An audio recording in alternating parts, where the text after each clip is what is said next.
Fala, meu povo! A gente teve nessa segunda-feira sorteio aqui na Espanha para definir os confrontos da semifinal da Copa do Rei. Barcelona e Real Madrid vão se enfrentar. A ida entre 28 de fevereiro, 1º ou 2 de março, e a volta no início do mês de abril. Tem um mês entre um e outro, porque a gente tem depois, no início de março, as voltas das oitavas de final da Liga dos Campeões, aí tem uma data FIFA, e só depois os times vão poder se enfrentar de novo, por isso esse espaço de um mês. Para o jogo de ida, o Barcelona não vai poder contar com o Ousmane Dembélé. Se machucou, se fala que entre 4 semanas, tem gente que fala 3 e 4, tem gente que fala 4 e 5 semanas afastado. O Barcelona de praxe não dá tempo de baixa de um jogador. O certo é que dificilmente vão correr para recuperar ele.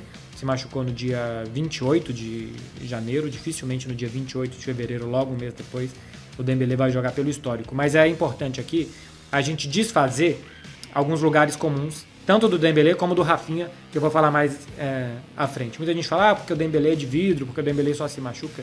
O Dembélé estava há mais de um ano sem se machucar. Desde que o Xavi chegou, ele não tinha se machucado. É verdade que ele tem um histórico grande, tinha 14 lesões no Barcelona até esse ano que ele passou sem lesões. A última lesão dele não tinha sido lesão muscular, tinha sido uma lesão de joelho, então era algo que realmente não tinha muito o que fazer. E agora ele volta a se machucar. Lesões sempre existem, mas não dá pra dizer nesse momento que o Dembélé se machuca toda hora, que não dá pra contar com o Dembélé. Vinha tendo uma sequência boa e longa de jogos pelo Barcelona. Se machucou, vamos ver se ele vai voltar a se machucar com frequência ou se foi só um pequeno tropeço. Então deve jogar o Rafinha na ponta direita. Rafinha perdeu espaço no Barcelona nas últimas semanas, nos últimos meses, porque ele começou a pré-temporada bem. Tanto que o Xavi, que tinha os dois para a ponta direita, viu o Rafinha tão bem que pensou, dá para adaptar os dois no time. Mandou o Dembélé para a esquerda e o Rafinha na direita. O Dembélé rende melhor na direita do que do outro lado. A coisa não funcionou tão bem. Ele tentou em alguns jogos inverter os dois de papel, colocar o Dembélé na direita, o Rafinha na esquerda. E aí, qual que é a intenção quando você faz isso? Colocar um canhoto na esquerda para ele ir para o fundo e não para ele vir em diagonal. Então você ajuda a abrir a defesa adversária. Contra times muito fechadinhos, quando você abre a defesa adversária com um canhoto pela esquerda e um destro pela direita, em teoria, você vai levar vantagem porque você vai para a linha de fundo e não em direção aos seus adversários. Mas o Rafinha também não funcionou por ali, aí acabou perdendo espaço no time. Nos principais jogos da temporada, o Barcelona tem jogado com um atacante menos, tem adaptado o Gavi como um falso ponta esquerda, ao invés de usar ou o Rafinha, ou o Ansu Fati, ou o Ferran Torres. O Memphis até saiu, porque nenhum deles vem funcionando como se esperava. E aqui tem algumas coisas que as pessoas normalmente falam sobre essa passagem até aqui do Rafinha no Barcelona, que também vale a pena a gente desmistificar. Por exemplo, de que ele é pouco aproveitado.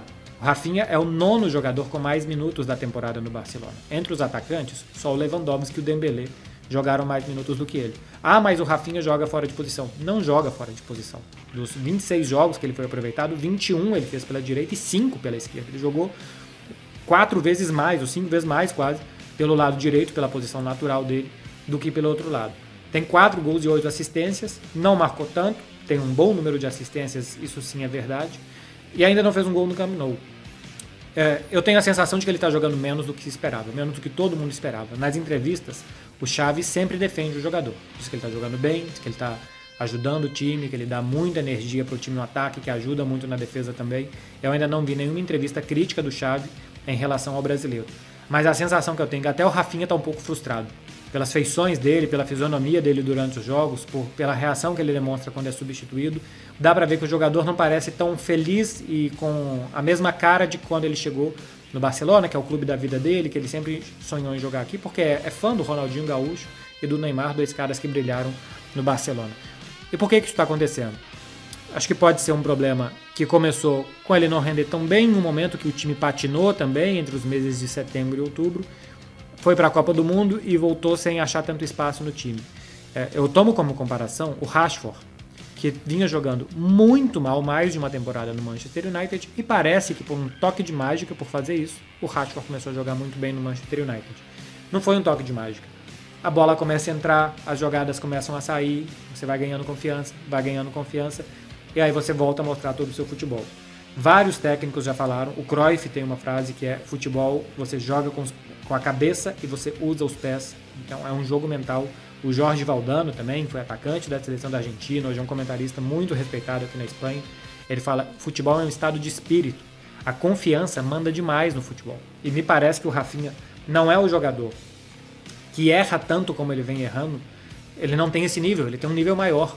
Para vocês terem ideia, no jogo contra o Girona, o Rafinha perdeu 24 bolas das 72 que ele tocou. A cada 3 bolas que ele tocou, uma ele perdeu a posse. Teve muito toque de lado, é verdade, mas ele também arrisca muito, tenta a jogada mais difícil, tenta as jogadas mais agudas, o que é mais normal que você erre, né? Jogadas mais agudas e mais difíceis realmente tem uma margem de acerto menor.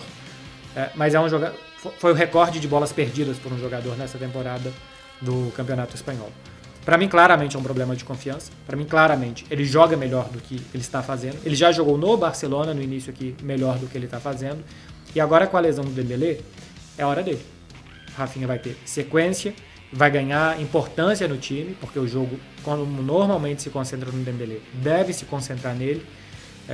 Deve ter mais minutos também, então não deve ser aquele jogador que entra e sai do time, mas que deve constantemente começar as partidas como titular. E aí eu acho que ele pode se sentir mais importante, se sentir mais útil e se sentir melhor também para mostrar o seu futebol. Quando ele chegou, muita gente já queria, claro, que comparar com o Ronaldinho, por ser brasileiro, por ser do Sul, por ser fã do Ronaldinho. Acho que não é para tanto. O Ronaldinho chegou mais novo, com uma carreira muito ascendente. O Rafinha já chega com 25 anos. Mas eu tenho certeza também que o Rafinha joga e pode jogar melhor do que está jogando. É uma coisa de cabeça. Se as coisas começarem a entrar e dar certo para ele nos próximos jogos, a tendência é ir melhorando. Vamos ver. No final das contas, é impossível dizer o que vai acontecer no futebol. É um jogo mental. Eu acho que depois de um certo nível, todos os jogadores são bons. E o mental, o psicológico, a motivação, você se sentir à vontade, tudo isso diz muito. E agora a gente vai ver se o Rafinha, nessas condições da lesão de um jogador tão importante como o Dembélé, e ele tendo que assumir esse papel, se ele pode dar a volta por cima e mostrar que nos últimos meses de temporada, que ele é um jogador para ficar para a próxima temporada, para ser importante para o Barcelona, para o futuro.